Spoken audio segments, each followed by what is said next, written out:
తెలుగు వారి number 1 choice Telugu matrimony.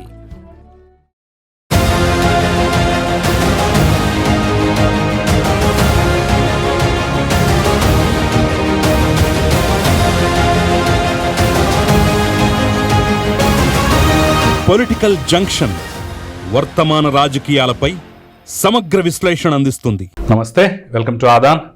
నమస్తే అంకమరావు గారు. నమస్తే కిషోర్. అంకమరావు గారు, ఈరోజు మన డిస్కషన్ ముఖ్యమైనటువంటి అంశాలు. నెంబర్ 1, నిన్న కేబినెట్ భేటీలో తీసుకున్నటువంటి సంచలన నిర్ణయం. తోట చంద్రయ్య కుమారుడు వీరాంజీకి ప్రభుత్వ ఉద్యోగం ఇవ్వాలని చెప్పేసి అయితే ఒక కీలక నిర్ణయం తీసుకున్నారు. తెలుగుదేశం శ్రేణులో సహజంగా హర్షాతిరేకాలు వ్యక్తమవుతున్నాయి. మిగిలిన వాళ్ళు మాత్రం అదేంటి, ఏదైనా చేయదలుచుకుంటే మీ పార్టీ తరపున చేసుకోండి, పార్టీ కార్యకర్తకి ప్రభుత్వ ఉద్యోగం ఎలా ఇస్తారు, ఏ రూల్ ప్రకారం ఇస్తారు, ఇది కేవలం మీ ఒక్కళ్ళ ప్రభుత్వమే కాదు కదా, జనసేన ఉంది, బీజేపీ ఉంది, ఎట్లా సాధ్యం అని చెప్పేసి సరే కొన్ని విమర్శలు కూడా వస్తున్నాయి. సరే దీన్ని ఎలా చూడాలి, ఇది ఇచ్చే సందేశం ఏమిటి, దీని ద్వారా వచ్చేటువంటి కాంప్లికేషన్స్ ఏమిటి, రెండు వైపులా మనం మాట్లాడే ప్రయత్నం అయితే చేద్దాం. ఇక నెంబర్ 2, నిన్న ఒక ఆడియో సంచలనాత్మకమైంది. అది వింటే మనకి నవ్వాగదు అనుకోండి, అది వేరే విషయం. నందిగం సురేష్ భార్య బేబీలత, ఆవిడ కానివ్వండి, ఆవిడతో మాట్లాడినటువంటి మహిళా న్యాయవాది కానివ్వండి, ఒక ఊహాలోకంలో తేలుతున్నారు అనేటటువంటి అంశమే తెలుస్తోంది. ఇంకేముంది, నెక్స్ట్ జగన్మోహన్ రెడ్డి వస్తే నువ్వే హోమ్ మినిస్టర్ అనే రీతిలో నన్ను కూడా అలాగే అంటున్నారు, బయట అంతా అలాగే అంటున్నారు, పోలీసులు ఇప్పటికే సలాములు కొడుతున్నారు అనేటటువంటి రీతిలో ఈవిడ కూడా ఒక ఊహా ప్రపంచంలో తేలియాడుతున్నటువంటి విషయం మనం చూడాలి. సో జగన్మోహన్ రెడ్డి పార్టీలో ఉన్నటువంటి వ్యవహార శైలి, వాళ్ళ కథాకమావేశం మనకు చూసిన తర్వాత కూడా ఇలాంటి ఊహల్లో విహరించవచ్చా? అట్ ద సేమ్ టైం మరి నందిగం సురేష్ భార్య అన్న మాటలను ఎలా అర్థం చేసుకోవాలి, అమాయకత్వం అనుకోవాలా మరొకటి అనుకోవాలా అనేది మాట్లాడే ప్రయత్నం చేద్దాం. ఇక నెంబర్ 3, జగన్మోహన్ రెడ్డి నిన్న సినిమా చూపిస్తా అన్నాడు. సేమ్ అదే డైలాగు. ఎందుకో లక్కీగా నిన్న మాట్లాడిన దాంట్లో ఎక్కడ బట్టలు ఒప్పదిస్తాను, నగ్నంగా నిలబడతా, ఇట్లాంటి మాటలు మాట్లాడకుండా సినిమా చూపిస్తా, సప్త సముద్రాల అవతల ఉన్న లాక్కొస్తా, ఈ రొటీన్ స్క్రిప్ట్నే మరొక్కసారి అదే పేపర్ తీసుకొని చదివినట్టుగా అయితే ఉంది. అంటే ప్రజాస్వామ్యంలో ఈ రకమైనటువంటి బెదిరింపులకు తావు లేదు అనేది తెలిసి కూడా ఎందుకు ఇలాంటి మాటలు మాట్లాడుతున్నారు అనేది మనం క్లియర్గా మాట్లాడే ప్రయత్నం చేద్దాం. మళ్ళీ నారా లోకేష్ అంటే లేదు కానీ జగన్మోహన్ రెడ్డి అంటే వచ్చిందా అని కూడా అంటారు. నారా లోకేష్ అన్నదానికి జగన్మోహన్ రెడ్డి అన్నదానికి మౌలికమైన తేడా ఏంటో ఫస్ట్ చెప్పి తర్వాత మనం మాట్లాడదాం. సో ఫస్ట్ తోట చంద్రయ్య కుమారుడు తోట వీరాంజీకి ప్రభుత్వ ఉద్యోగం పట్ల మీ ఉద్దేశం, మీ అభిప్రాయం ఏంటి? ముందుగా కిషోర్, జనవరి 13, 2022 జనవరి 13, 2022 తోట చంద్రయ్య అనే వ్యక్తి తెలుగుదేశం పార్టీలో క్రియాశీలకంగా గతంలో వ్యవహరించినటువంటి వ్యక్తి. 2019లో జగన్మోహన్ రెడ్డి ముఖ్యమంత్రి అయిన తర్వాత అతను గ్రామానికి దూరంగా వెళ్ళిపోయాడు. గ్రామంలో ఉన్నటువంటి వైరుధ్యాలు, పల్నాడు ప్రాంతం గురించి ప్రత్యేకంగా చెప్పుకునే పనే ఉంది, ఆయన వెళ్ళిపోయాడు.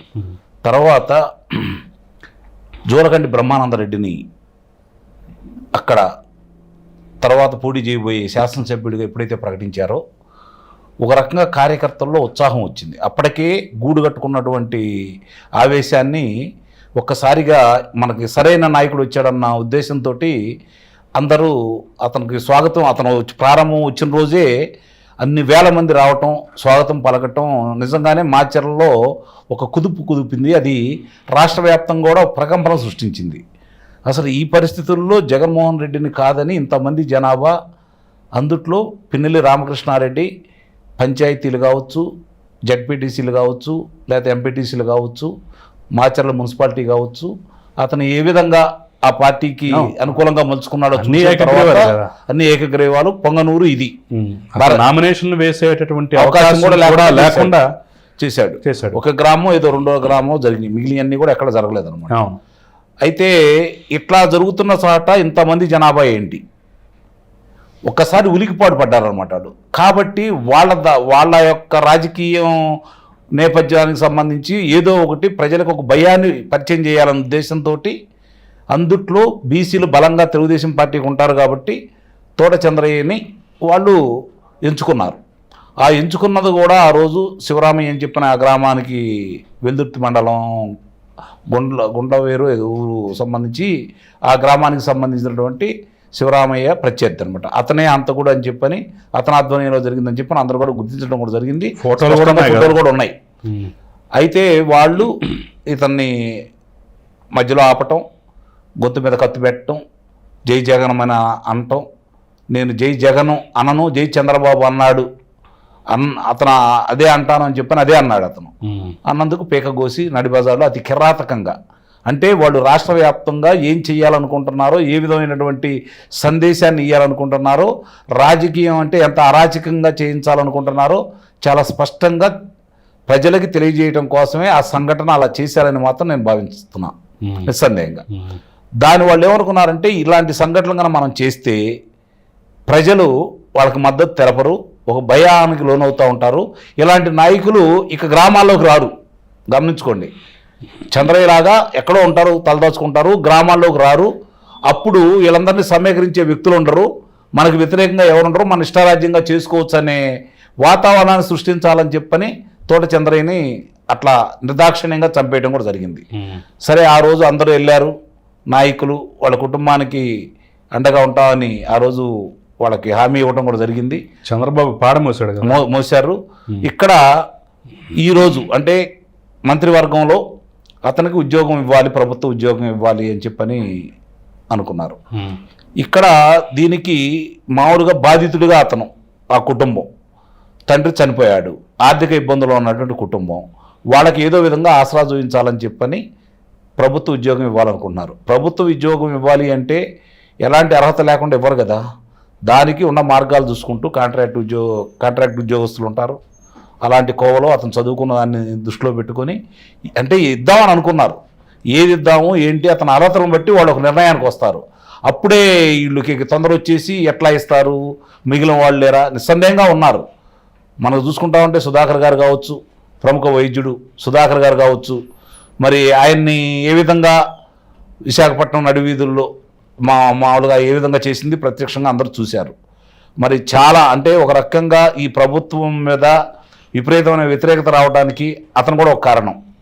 ఆ రోజు అతన్ని హింసించిన విధానం కావచ్చు, అతను చనిపోవడానికి కారణమైనటువంటి విధానాలు కావచ్చు, మాస్క్ అడిగిన నేరానికి అతన్ని కావచ్చు, కిషోర్ని కావచ్చు, మరి దళిత డ్రైవరు సుబ్రహ్మణ్యాన్ని కావచ్చు, ఇలా లెక్కేసుకుంటూ ఉంటే అబ్దుల్ సలాం కావచ్చు, వీళ్ళందరినీ కూడా చూసుకుంటూ ఉంటే మనకి చాలా స్పష్టంగా ఆంధ్ర రాష్ట్రంలో నందయ్య గారు కావచ్చు, నందం సుబ్బయ్య గారు కావచ్చు, వీళ్ళందరినీ కూడా అతి కిరాతకంగా వాళ్ళు చంపిన విధానం, వాళ్ళు భయపెట్టిన విధానం ప్రజలందరూ గమనిస్తూనే ఉన్నారు. చివరికి పాపం 10వ తరగతి చదువుకునే కుర్రాడు అమర్నాథ్ గౌడ్, అతన్ని కూడా మా అక్కని ఎందుకు వేధిస్తున్నారన్న నేరానికి నోట్లో గుడ్డలు గుక్కి పెట్రోల్ పోసి సజీవ దహనం చేశారు కదా.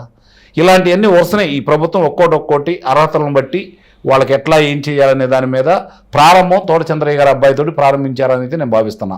అసలు ఎవరు ఏమనుకున్నా ఇలాంటి వాళ్ళకి ప్రభుత్వం అండదండలు ఇవ్వాలి. రెండోది, ఒక చిన్నటువంటి అభిప్రాయం కూడా ప్రజలు వ్యక్తం చేస్తున్నారు. మనలాంటి వాళ్ళు కూడా దాన్ని స్పృశించడంలో కూడా తప్పు కూడా లేదు. ప్రభుత్వ ఉద్యోగం ఇవ్వటం ముఖ్యమా, హంతకులకు శిక్ష పడే విధంగా చేయటం ముఖ్యమా? ప్రత్యక్షంగా కనపడుతున్నారు కాబట్టి ఎందుకు ఆలస్యం అవుతుంది, వాళ్ళకి శిక్షలు ఎందుకు పట్టలేదు? ఇది కూడా ఒకసారి ఆలోచించుకోవాల్సిన విషయం.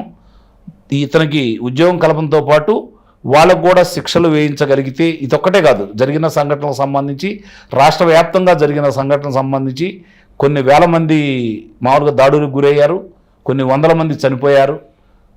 మరి ఇలాంటివన్నీ కూడా దృష్టిలో పెట్టుకొని వాడు చేయాల్సిన బాధ్యత ఈ కూటమి ప్రభుత్వం ఉంది, నెరవేరుస్తారని అయితే నేను భావిస్తాను. ఒక్కొక్క విధంగా అంటే ఆర్థిక పరిస్థితులను బట్టి ఒక్కోటి చేసుకుంటూ వెళ్ళిపోతున్నారు. ఆ కుటుంబాలకు న్యాయం చేసే విధంగా ముందుకు వెళ్తారని అయితే భావిస్తున్నాను. ఒక మంచి కార్యక్రమం అయితే మొదలుపెట్టారు. సహజంగానే విమర్శలు వస్తూనే ఉంటాయి. మీరు అన్నట్టు అన్ని పార్టీల వాళ్ళకి న్యాయం చేస్తారని అయితే నేను భావిస్తున్నాను. ఇది మంత్రివర్గం అందరూ ఉండదు. చాలామంది ఏమనుకుంటున్నారు, పవన్ కళ్యాణ్ గారు ఉన్నారు కదా, భారతీయ జనతా పార్టీ తరఫున సత్యకుమార్ గారు ఉన్నారు కదా, శాసనసభ్యులు ఉన్నారు కదా, మరి వాళ్ళందరూ సమక్షంలో తీసుకున్న నిర్ణయం కదా. అంటే ప్రభుత్వం తీసుకున్న నిర్ణయం, తెలుగుదేశం పార్టీ తీసుకున్న నిర్ణయం అయితే కాదు. ఇది ప్రారంభం చేశారని మాత్రం మనం భావించాలి. ఎస్, అంటే ఇప్పుడు దీని తర్వాత ఇదే అంశాల మీద ఇంకా ఒత్తిడి పెరిగే అవకాశం కూడా ఉంది. నిస్సందేహంగా ఒత్తిడి పెరుగుతుంది, న్యాయం కూడా చేస్తారు. ఎందుకంటే వాళ్ళందరికీ న్యాయం చేయాల్సిన బాధ్యత ఎల్లో ఉంది కదా. ఇతను చదువుకుంటున్నాడు, అది కూడా గమనించుకోవాలి. కాబట్టి అతను చదువు దగ్గర అర్హతని వాళ్ళు చూపిస్తారని అయితే నేను భావిస్తున్నాను. రైట్ సార్, చూద్దాం మరి ఈ విమర్శలన్నింటినీ ఏ తీరాలకు తీసుకెళ్తారో, ఎక్కడికి ఎవరేం చేసుకున్నా ఎవరేం మాట్లాడుకున్నా వాళ్ళు చేయాల్సిన వాళ్ళు చేసుకెళ్తున్నారు. నిస్సందేహంగా వాళ్ళు అనుకున్నవన్నీ చేసుకుంటూ వెళ్ళిపోతారు. అందులో ఎలాంటి సందేహం కూడా ఏమీ లేదు. అంతిమంగా ఫలితం ఏంటనేది వాళ్ళు చేసే కార్యక్రమాలకు సంబంధించి ఇట్లాంటివి పెద్దగా జనాల్లో వ్యతిరేకత వస్తుందని అయితే నేను భావించను. సానుకూలంగానే వస్తుంది. శ్రేణుల్లో ఒక రకమైనటువంటి పర్లేదు గుర్తించాలనే అభిప్రాయం అయితే వస్తుంది. కాబట్టి ఇది కూటమికి మేలే చేసిద్దని అయితే నేను భావిస్తున్నాను. అంటే కొన్ని అంశాల్లో ఆలస్యం అయినా సరే సరైన ట్రాక్లోనే వెళ్తున్నారనే భావన అయితే శ్రేణుల్లోకి వెళ్ళిపోయింది. ఇప్పుడే ఈ సంఘటన తోటి నిదానంగా నేను అన్నట్టు కొంతమందికి కనుక శిక్షలు వేయించగలిగితే పరిపూర్ణం అయిపోయింది. రైట్ సార్, మనం రెండో అంశం చూసినట్టయితే నిన్న వైరల్ అయినటువంటి బేబీ లత ఆడియో. సో మీరు ఎలా చూస్తారు? కాబోయే హోమ్ మినిస్టర్ నేనే, జగన్ అన్న అధికారంలోకి వస్తే నెక్స్ట్ హోమ్ మినిస్టర్ నాకే ఇస్తారనేటటువంటి ఊహాలోకంలో ఆవిడ వ్యవహరిస్తోంది. ఆవిడతో మాట్లాడుతున్న వాళ్ళు, ఆవిడ వెంట ఉన్న వాళ్ళు కూడా, వందిమాగదులు కూడా అదే ఊహాలోకంలో తిప్పుతున్నారు. అంటే బేబీ లత యొక్క మాటలు, అవతల ఉన్నటువంటి న్యాయవాది మాటలు మనం విన్న తర్వాత మీరన్నట్టు వాళ్ళని ఆ విధంగా నాయకులు బయటికి వెళ్లకుండా, కార్యకర్తలు బయటికి వెళ్లకుండా, పార్టీని వదిలిపెట్టి పారిపోకుండా చేసే క్రమంలో జగన్మోహన్ రెడ్డి మాటలు ఎంత ప్రభావితం చూపిస్తున్నాయో ఇక్కడ అర్థం చేసుకోవచ్చు. ఇప్పుడు ఇంకో మాట కూడా వినిపిస్తూ ఉంది. ఆమె హోంమంత్రి కోసం వాళ్ళ ఆయన రెచ్చగొట్టి కారాగారంలో పెడుతుందని అనుమానంగా వస్తుంది. ఎందుకంటే అతను ఉంటే మరి అతనే నిలబడతాడు కదా రేపు పొద్దున. మరి అతను కారాగారం నుంచి బయటికి రాకుండా ఉంటే కదా ఇంకొక అవకాశం వచ్చేది. ఖచ్చితంగా. కాబట్టి ఈ విధంగా రెచ్చగొడుతుందా అంటే వాళ్ళిద్దరు కలిసి మాట్లాడుకున్నారా? ఆ మాటలు జగన్మోహన్ రెడ్డికి ఏమన్నా చేరవేశారా? అందుకని ఇలాంటి ఏదన్నా చేసి అతను బయట ఉంటే వీళ్ళు ఆందోళన చేయడానికి వీలు ఉండదు కదా. అతన్ని మామూలుగా ఇలాంటి విషయాల్లో నిన్న జరిగినటువంటి కార్యకర్తకి సంబంధించి పిలిచి కొట్టిన విధానం, మరి అతనికి ఆ వెలుసుబాటులో ఉన్నాడు, న్యాయస్థానం వెలుసుబాటు ఇచ్చింది. ఆ నిబంధనలు అతిక్రమించారని చెప్పి మళ్ళీ లోన తీసుకెళ్తారా? వెలుసుబాటు లేకుండా చేస్తారు కదా. ఇలాంటి కార్యక్రమాలు కావాలని చేపిస్తున్నారని అయితే మనకైతే అనిపిస్తూ ఉంది. యాదృచ్ఛికంగా చేయట్లేదు. రాజధానిలో రౌడీయిజం చేయడానికి ప్రయత్నం చేస్తున్నారు. ఇంకా గమనించుకోవాలి, ఇది రాజధానిలో రౌడీయిజం చేయడానికి ప్రయత్నిస్తున్నారు. గతంలో కూడా 3 శిబిరాల నిర్వహణ అంతా ఇతని ఆధ్వర్యంలోనే జరిగింది. ఇంకోటి గతంలో నాకు తెలిసినటువంటి ఒక సంఘటన మర్చిపోయి నువ్వే చెప్పావు దాని గురించి. ఆటోలో వెళ్తుంటే లారీని వాళ్ళ బావమరి చెప్పింది వేరు, లారీని ఓవర్టేక్ చేయమంటే చైన్ అన్న విధానం చూసుకుంటా ఉంటే చాలా స్పష్టంగా అతను స్థానికంగా కాకపోయినా బాపట్ల నుంచి లోక్సభకు ఎన్నికైనా రాజధాని ప్రాంతంలోనే ఉండి ఇక్కడ ఏ విధంగా నిర్వహించాడు, ఇతని నిర్వాహకం వల్లే ఉండవల్లి శ్రీదేవి అనే శాసనసభ్యురాలు ఆ పార్టీ నుంచి బయటకు వచ్చిందనేది అందరికీ తెలిసిన సత్యమే. కాబట్టి ఆ రోజు ఇతను, ఎందుకంటే జగన్మోహన్ రెడ్డి ఎలాంటి వాళ్ళు కావాలో, అతని పార్టీలో ఎలాంటి వాళ్ళు ఉండాలో ప్రత్యక్ష నిదర్శనం వీళ్ళందరూ కూడా. నందిగం సురేష్ కావచ్చు, లేకపోతే దేవినేని అవినాష్ కావచ్చు, ఇలాంటి వాళ్ళందరూ కూడా, త్వరగా కిషోర్ కావచ్చు, ఇలాంటి వాళ్ళందరూ కూడా ఇక్కడ కళ్ళ ముందు కనపడుతున్నాయి అన్నీ చూసుకుంటూ ఉంటే అతను ఎలాంటి వాళ్ళని ప్రోత్సహించాడు, ఏ విధంగా వాళ్ళకి శాసనసభ్యులు కావచ్చు, లోక్సభ సభ్యులు ఇచ్చారని చెప్పి చాలా స్పష్టంగా మనకు అర్థమైపోతానే ఉంది. ఒక వ్యక్తి మామూలుగా పూట గడవటానికి ఇబ్బందిగా ఉన్నటువంటి వ్యక్తి ఈరోజు అన్ని 100 కోట్ల రూపాయల 1000 కోట్ల రూపాయలు కూడా అర్థం కాని పరిస్థితుల్లో అన్ని వాహనాలు, ఓ చిత్రాన్ని నిర్మించటం, మరి అన్ని ఆస్తులు సమకూర్చుకోవడం ఇవన్నీ చూసుకున్న తర్వాత ఇతను ఒక పీసు, వాళ్ళ దాంట్లో ఒక పీసు, ఆ పీసే దగ్గర ఇంత డబ్బులు ఉంటే కేసిరెడ్డి రాజశేఖర రెడ్డి దగ్గర అయితే ఏ విధంగా ఈరోజు మనం 2300 కోట్ల రూపాయలు గుర్తించారో ఇతని దగ్గర ఎంత ఉంటే నిజంగా అధినాయకుడు మనం అనుకున్నట్టుగా మనకు తెలిసింది తక్కువేమనిపిస్తుంది నాకు.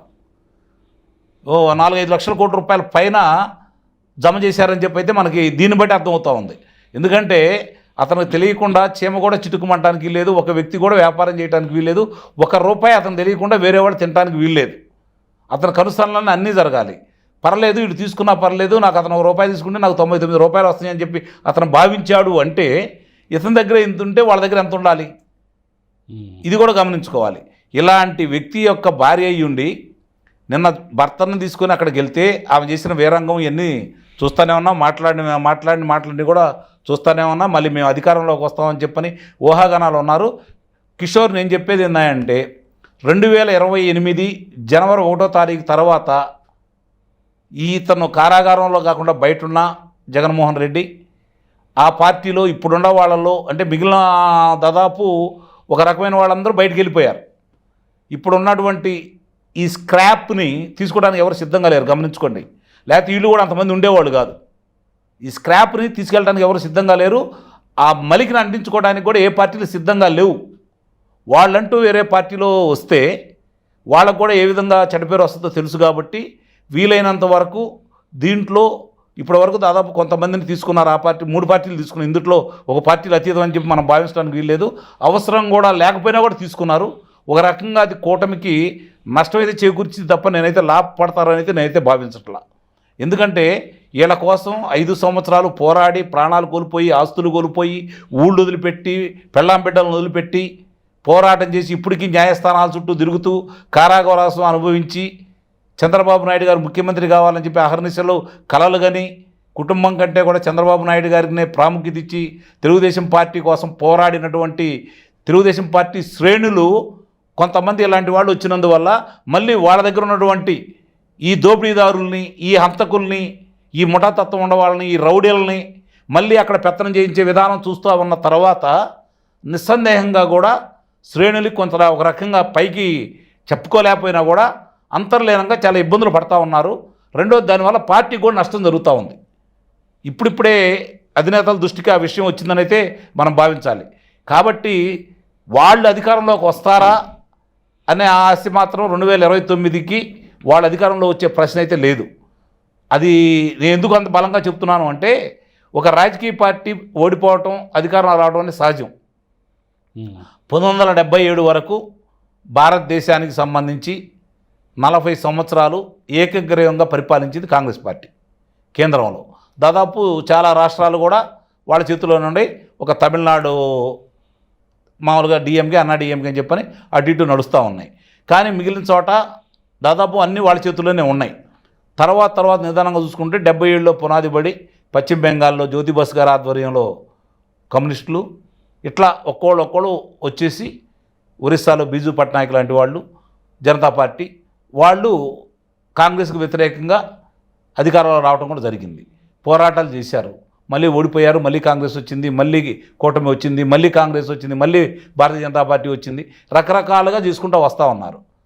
కానీ ఏ ముఖ్యమంత్రిని చూసినా ఏ ప్రధానమంత్రిని చూసినా సిద్ధాంతాల కోసం పోరాడారు. వాళ్ళు తప్పుల మీద పోరాడారు తప్ప ప్రజలు ఒక వ్యక్తిని చూసి భయంతో పోరాడింది మాత్రం ఒక భారతదేశ చరిత్రలో ఆంధ్ర రాష్ట్రమే. ఇతను భయపెట్టాడు.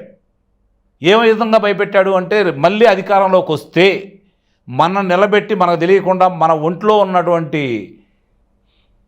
మనకు సంబంధించినటువంటి కిడ్నీలు కావచ్చు లేకపోతే గుండెకాయలు కావచ్చు నిర్దాక్షిణ్యంగా తీసుకొని అమ్ముకుంటాడేమన్న భయం కూడా ఏర్పడింది ప్రజల్లో.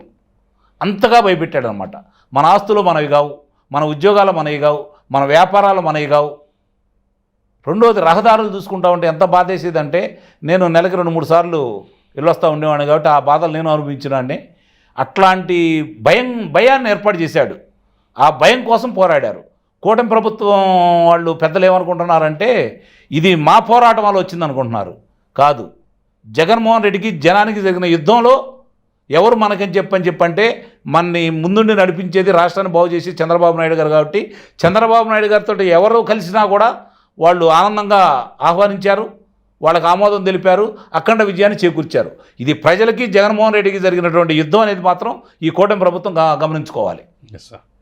ఇక ఫైనల్గా జగన్మోహన్ రెడ్డి నిన్న సినిమా చూపిస్తా అంటున్నాడు. రోజుకొక కార్యకర్తలతోటో లేదంటే మండల స్థాయి నేతలతోటో జిల్లా స్థాయి నేతలతోటో నియోజకవర్గ స్థాయి నేతలతోటో తాడేపల్లికి పిలిపించుకోవడం, కూర్చోబెట్టడం, సమావేశం పెట్టడం, సేమ్ డైలాగ్ సేమ్ స్క్రిప్ట్. లక్కీగా నేను ఎందుకు మళ్ళీ బట్టలు తీస్తానులా, అంతవరకు సంతోషం. రెండోది పేర్లు రాసి పెట్టుకోండి, ఏదైనా పర్లేదు వాళ్ళని గుర్తుపెట్టుకోండి అని చెప్పని మాట్లాడారు. 2.0 1.0 అయిపోయింది, 2.0 కదా. ఇప్పుడు మొట్టమొదటి దాంట్లో అతను మాట్లాడిన విధానం చూసుకుంటే ఆ విధంగా మాట్లాడటానికి 2 కారణాలు కనపడుతున్నాయి నాకు. మొట్టమొదటిది అతను 2014 నుంచి 2019 వరకు ఇష్టారీతిగా మాట్లాడినా అతని మీద ఎలాంటి చర్య తీసుకోలేదు చంద్రబాబు నాయుడు గారు. అది ఎంతో బాగా నష్టం చేకూర్చింది ఆంధ్ర రాష్ట్రానికి. చంద్రబాబు నాయుడు గారికో తెలుగుదేశం పార్టీ గురించి మాట్లాడట్లా నేను. ఆంధ్ర రాష్ట్రానికి నష్టం చేకూర్చింది. అతని అధికారం మళ్ళీ కట్టబెట్టడం వల్ల ప్రజలు మళ్ళీ ఇప్పుడు కూడా అధికారం కోల్పోయిన కాడి నుంచి కూడా 5వసారో 6వసారో అతను బెదిరించాడు. ఇప్పటికి అధికారులను బెదిరిస్తున్నాడు, పోలీసులను బెదిరిస్తున్నాడు, ఇష్టారీతిగా మాట్లాడుతున్నాడు. ఎందుకు మాట్లాడుతున్నాడు అంటే అందరికంటే ఎక్కువ భయపడుతుంది అతను. గమనించండి, భయం అనేది అతనికి వచ్చేసింది. ఈ 2-3 నెలల్లోపే నన్ను మద్యం కుంభకోణానికి సంబంధించి అదుపులో తీసుకుంటారు అని చెప్పని అర్థమైపోయింది. ఈ మద్యం కుంభకోణం గురించే ఎందుకు ఆగారు అంటే మిగిలినవన్నీ కూడా ఒక్కోడొక్కోటి అన్నీ రెడీ చేసుకున్నారు. ఏ కుంభకోణంలో అతని ప్రమేయం ఎంత ఉంది, ఆర్థికంగా ఎంత లబ్ధి పొందాడు, ఇవన్నీ కూడా వస్తూ ఉన్నాయి. రఘురామకృష్ణరాజు గారి విషయం కావచ్చు, లేకపోతే జత్వాని విషయం కావచ్చు, మిగిలిన ఇసుక కుంభకోణం కావచ్చు, మిగిలిన అన్నీ కావచ్చు, వరుసని కళ్ళ ముందు కనపడే అన్నీ కావచ్చు, ఇవన్నీ కూడా అతని ప్రమేయం చాలా స్పష్టంగా కనపడతా ఉన్నాయి.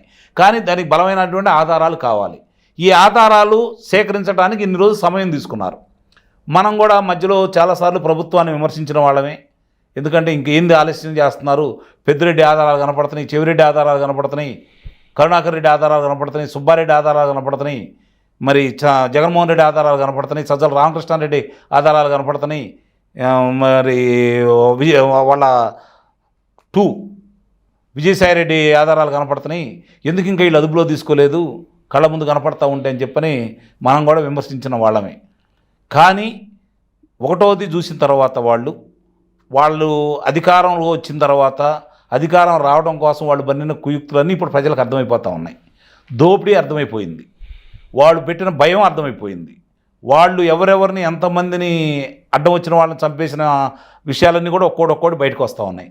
ఈ పరిస్థితుల్లో ఏం చేస్తున్నారంటే చంద్రబాబు నాయుడు గారు ముందుగా ఎవరైతే సామంతరాజులు ఉంటారో, ఎవరైతే సైన్యాధ్యక్షులు ఉంటారో, ఎవరైతే వ్యూహకర్తలు ఉంటారో వాళ్ళందరూ పనిపెట్టిన తర్వాత అసలు శిలా విగ్రహం దగ్గర రావాలని చెప్పి ఆయన భావిస్తున్నాడు. కూటమి ప్రభుత్వం అంతా కూడా అదే విధంగా భావిస్తూ ఉంది. ఆ విధంగానే ముందుకెళ్తున్నారు. ఇది అతనికి పూర్తిగా అర్థమైపోయింది. కాబట్టి ఎంతో కొంత అధికారులను బెదిరిద్దామని అతను అనుకుంటున్నాడు. కానీ చాప కింద నీరులా అతనికి ఇంకా పనిచేసేవాళ్ళు కొంతమంది చాప కింద నీరులా ఈ పోలీసులు అవమానం చేశాడు. ఇదే పోలీసు అధికారులను అర్థం పెట్టుకొని ప్రతిపక్ష నేతలను ఏ విధంగా ఇబ్బంది పెట్టాడో, 5 సంవత్సరాలు ఏ విధంగా పరిపాలన చేశారో చూసినటువంటి ఈ పోలీసులు ఈరోజు చంద్రబాబు నాయుడు వీళ్ళకి అవకాశం ఇవ్వడంలోనే, ఫ్రీ హ్యాండ్ ఇవ్వడంలోనే ఏం చేయగలరో, ఏం చేస్తారో ఈరోజు ఆంధ్ర రాష్ట్ర పోలీసులు మళ్ళీ ఒక్కసారి 5 సంవత్సరాల తర్వాత ఒకసారి జూలు విదిలించారనితే నేనైతే భావిస్తున్నాను. సాక్ష్యాధారాలు పక్కాగా మనకు తెలుసా, మొట్టమొదటి మద్యం కుంభకోణంలో ఇంతమంది పేర్లు ఉన్నాయని అసలు ఈ పేర్లు మనం ఊహించామా? ఓ మిథున్ రెడ్డో లేకపోతే కొంతమంది విజయసాయి రెడ్డో వీళ్ళకు సంబంధించిన వాళ్ళు మాత్రమే ఉంటారనుకున్నాం. కానీ ఇన్ని కొత్త పేర్లు నిన్న మళ్ళీ ఇంకో 2-3 పేర్లు బయటకు వచ్చినాయి కదా. అవినాష్ తండ్రి భాస్కర్ రెడ్డి, హనుమంతప్పరెడ్డి, మళ్ళీ ఇంకో 3 బయటకు వచ్చారు కదా. ఇంకెంతమంది బయటకు వస్తారు? ఇవన్నీ చూసుకున్న తర్వాత ఎక్కడ కూడా కదలకుండా అసలు కనీసం చీము కూడా చిట్టకమనకుండా వీలు లేకుండా ఈరోజు మొత్తాన్ని మనకి అంతమే కారు మబ్బులు కమ్మితే, ప్రచండంగా గాలి వీస్తే, దిక్కు దోచకుండా ఉంటే, చుట్టూ ఏవి కనపడకుండా ఉండే అంధకారం ఉంటే ఏం చేయాలో అర్థం కాక ఊబిలో పడతాడని చెప్పని ఇప్పుడు జగన్మోహన్ రెడ్డి పరిస్థితి అలానే ఉంది. అతను ఏం కోరుకుంటున్నాడంటే అతని దగ్గర ఉన్నాడు యువకర్తలు కావచ్చు, వాళ్ళు కావచ్చు, ఇప్పుడు ఏ విధంగా భావిస్తున్నారంటే ఏదో విధంగా తొందరగా మనం కనుక కారాగారంలో ఉంటే మిగిలిన వాటికి ఆధారాలు కొంచెం ఆలస్యం అవుతూ ఉంటాయి, బయటకు వస్తే చూసారా నా మీద ఏమి నిరాధారమైన ఆరోపణలు మోపారు అని చెప్పని చెప్పుకోవడానికి పనికొచ్చింది, సానుభూతి తెచ్చుకోవడానికి పనికొచ్చింది అన్న ఉద్దేశంతో తొందరపడి ఆయన ముందుగానే లోనకి వెళ్దామన్న ఉద్దేశంతో ఇలాంటి మాటలు మాట్లాడుతున్నాడు. ఈ విధంగా ప్రభుత్వ అధికారులని ప్రభుత్వానికి హెచ్చరికలు చేస్తున్నాడు, ప్రభుత్వ అధికారుల మీద బెదిరిస్తున్నా అని చెప్పి అతను భావిస్తున్నాడు. వీళ్ళు కూడా అతను అదే భావంలో ఉండాలా, ప్రజా సమస్యల గురించి కాకుండా వాళ్ళ మీద ఉన్నటువంటి అభియోగాల గురించి మాత్రమే అతను పద్దావకులు మాట్లాడుకోవాలని చెప్పాడు కదా. 11 కేసులు ఎవరు వంశీ మీద, ఒకదానెమ్మట ఏది సంబంధం లేని చంద్రబాబు నాయుడు గారిని 53 రోజులు కారాగారంలో పెట్టి ఒకదాని వెంట ఒకటి 6 అభియోగాలు మోపావే, ఒక్క దాంట్లో కూడా నువ్వు ఆధారం చూపించలేకపోయావే. ఈరోజు నీ మనుషుల్ని అదుపులో తీసుకుంటే వాళ్ళందరి మీద ఒక్కొక్క ఆధారాలని స్పష్టంగా ఉన్న తర్వాత వెలుసుబాటుతో బయటకు వస్తున్నారే తప్ప వాళ్ళని న్యాయస్థానంలో ఇతని మీద ఎలాంటి ఆధారాలు లేవు మా దగ్గర కాబట్టి మేమేం చేయలేమని చెప్పని చేతులు ఎత్తేయట్లేదుగా. ఇప్పుడున్న పోలీసులు సిట్టు వాళ్ళు కావచ్చు, వీళ్ళు సిఐడి వాళ్ళు కావచ్చు, వీళ్ళు ఎవరు కూడా వాళ్ళు చక్కగా వాళ్ళ పనులు వాళ్ళు చేసుకుంటున్నారు. బయట ఉండేవాళ్ళు విర్రవేగాల్సిన అవసరం లేదు. వాళ్ళు అందుకే బయటికి వెళ్ళిన వాళ్ళు మాటలు లేకుండా పోయినాయి. అంతకుముందు విర్రవీగినటువంటి నందిగం సురేష్ పరిస్థితి ఏమైందో కనపడతానే ఉంది. మిగిలిన వాళ్ళందరూ కూడా ఒకవేళ అదుపులో తీసుకుంటున్నారు. కాబట్టి ఇప్పుడు అసలు ఆట మొదలైంది. ఈ పాటికి మొదలయ్యేది మహానాడు అనే ఒక తెలుగుదేశం పార్టీకి ప్రతిష్టాత్మకమైంది. నందమూరి తారక రామారావు గారు తెలుగుదేశం పార్టీ వ్యవస్థాపక అధ్యక్షులు, నటరత్న విశ్వవిఖ్యాత నట సార్వభౌముడు. ఆయన జన్మదినోత్సవం తెలుగుదేశం పార్టీ వాళ్ళకి ఒక పండుగ లాంటిది. కాబట్టి ఆ వేడుక జరిగేంత వరకు వీళ్ళందరూ ఇలానే మాట్లాడతారు. ఆ తర్వాత ఒక్కోళ్ళకి ఏ విధమైన భాషలో, వాళ్ళ పరిభాషలో ఏ విధంగా వాళ్ళు చేయగలరో, సిట్ వాళ్ళు కావచ్చు, సిఐడీలు కావచ్చు, ప్రభుత్వం కావచ్చు, కూటమి ప్రభుత్వం కావచ్చు, వాళ్ళ పందాలో వాళ్ళు ముందుకెళ్తారైతే నేను భావిస్తున్నాను. అప్పుడు దాకా వీళ్ళందరూ సినిమా చూపించచ్చు. నువ్వు మొట్టమొదటి సినిమా చూపించావు కదా. నువ్వు సినిమా చూపించకపోతే శ్రీరామచంద్రులాగానో సత్యహరిశ్చంద్రులాగానో నువ్వు పరిపాలన చేస్తే, నువ్వు గౌతమ బుద్ధుడు అయ్యుంటే, ఈరోజు వీళ్ళు నీ మనుషుల్ని ఈ విధంగా చేస్తూ ఉంటే, నువ్వు అప్పుడు మళ్ళీ నీలో రెండో మనిషి బయటికి రావడానికి వస్తాడు, ఏదో చేస్తాడని భయపడవచ్చు. నువ్వు అధికారంలో ఉండగా ఇంతమందిని నువ్వు కారాగారంలో పెట్టినా, ఇంతమందిని వేధించినా, కొంతమందిని చంపేసినా, వ్యాపారాలు దోచుకున్నా, ఆస్తులు లాక్కున్నా, నిలబడి కలబడ్డారు, పోరాడారు, విజయం సాధించారు, అధికారంలోకి వచ్చారు. నీ నాయకులు ఎక్కడున్నారు? కాకాని గోవర్ధన్ రెడ్డి ఎక్కడికున్నాడు? ఏమైపోయాడు ఇప్పుడు దాకా? మరి మే 14వ తారీఖు ఎక్కడికో వెళ్ళిపోయాడు, ఇప్పటి వరకు తెలియదు. పిన్నెల్లి వెంకటరామిరెడ్డి. మిగిలిన నాయకులందరూ ఎక్కడికి వెళ్ళిపోతున్నారు? ఏరి ప్రజాక్షేత్రంలో ఎంతమంది ఉన్నారు? 151 శాసనసభ్యులు 10 మందిని తీసేస్తే మిగిలిన 141 మంది శాసనసభ్యులు కావచ్చు, 22 మంది లోక్సభ సభ్యులు 2 తీసేస్తే మిగిలిన 22 మంది కావచ్చు. మిగిలిన వాళ్ళు ఎక్కడున్నారు? ఎక్కడ మాట్లాడుతున్నారు? ఏ విధంగా ముందుకు వస్తున్నారు? ప్రజాక్షేత్రంలో ఎక్కడున్నారు? పోరాటాల్లో ఎక్కడున్నారు? అర్థమైపోతూ ఉంది కదా. కాబట్టి అందరి లెక్కలు సరిచేస్తారని ఇప్పుడు అసలైన ఇందాక నేను చెప్పినట్టు చంద్రబాబు నాయుడు గారు, పవన్ కళ్యాణ్ గారు, మోడీ గారు వాళ్ళ ఆట మొదలుపెట్టారని అయితే నేను భావిస్తున్నాను. ఎంతో సమయం కూడా లేదు. ఇది ఆంధ్ర రాష్ట్రంలో 27 జనవరి 1వ తారీఖు నాటికి అన్ని విషయాలు కూడా సరి అవుతాయి. 2029 ఈ పార్టీ ఉండదు, ఈ మనుషులు ఉండరు. పోటీ చేయడానికి వస్తారు ఎవరొకళ్ళు, రాకుండా ఎందుకుంటారు? వాళ్ళే కదా అంతా. కాబట్టి పోటీకి ఉంటారేమో కానీ పార్టీ కూడా మనుగోడులో ఉండదు, పార్టీ మూసేస్తారని అయితే నేను భావిస్తున్నాను. వాళ్ళు ఇంకొక ఆలోచన కూడా చేస్తున్నారు. ఎంత తొందరగా జగన్మోహన్ రెడ్డిని అదుపులో తీసుకుంటే అంత తొందరగా భారతీ రెడ్డిని బయటికి తీసుకొచ్చేసి ప్రజల్లో తిప్పాలని కోరుకుంటున్నారు. ఏది చేసినా, వాళ్ళు ఎన్ని కుయుక్తులు పనినా, ఏ విధంగా ముందుకెళ్ళాలని ప్రయత్నం చేసినా కూడా ప్రజలైతే వాళ్ళని నమ్మే పరిస్థితుల్లో లేరు, వాళ్ళ మాటలను పట్టించుకునే పరిస్థితుల్లో లేరు. జగన్మోహన్ రెడ్డి ప్రతి మాటని జనం నవ్వుకుంటున్నారు. నువ్వేం చేసావో మేము చూసాము, మేమేం చేసామో నీకు తెలిసింది, రేపు మేమేం చేస్తాం మాకు నిర్ణయం ఉందని చెప్పి వాళ్ళకి నిర్ణయానికి వచ్చారు. కాబట్టి సినిమా అనేది వాళ్ళకి కనపడతా ఉంది. కాబట్టి ఏ విషయాల్లో కూడా ఈ కూటమి ప్రభుత్వం రెండో ఆలోచన చేయాల్సిన అవసరం లేదు. ఇప్పుడు వరకు తెచ్చుకున్న పరిశ్రమలు కావచ్చు, వీళ్ళ మీద అభియోగాలు కావచ్చు, అదేవిధంగా ముందుకెళ్తే చాలు, మిగిలినవన్నీ ప్రజలే చేస్తారని అయితే నేను భావిస్తున్నాను.